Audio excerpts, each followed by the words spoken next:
呢觉得像长颈鹿啊，觉得像大象啊，因为我们这个地方呢，不仅仅是小孩啊，包括我们的大人呐、老人呐，因为这边没有动物园嘛，我们都没见过一些其他的动物，就觉得呢很像这个山上的蛇，我们这个山上呢蛇很多，哎。那刚才呢，给大家介绍的这些船工师傅，那还包括还有我啊，我们都是这个地方的本地人。啊？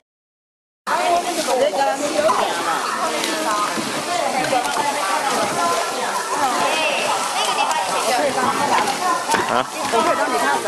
你看我要拍他们，然后就拍你。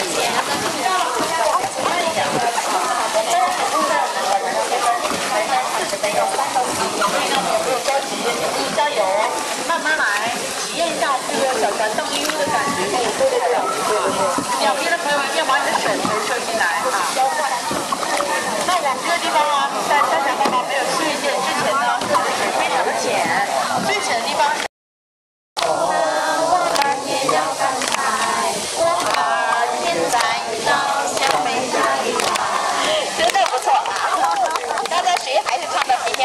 但是我没听出来是谁唱的啊。其实这个歌词你们会唱的是可以改哦。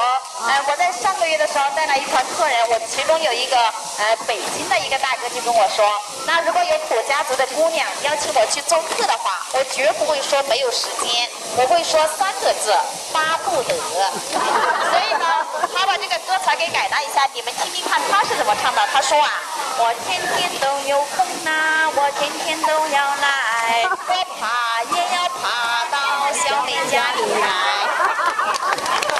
是不是很好听啊？但是我虽然没去过，我也知道这个北京的饭的品尝类嘛，肯定是忽悠我的，对不对？所以你知道我怎么回答他呀？因为北京的也有钱，对不对？所以我就回答他说，你天天都有空呐，你天天都可以来，你来也要抬着你的宝马来。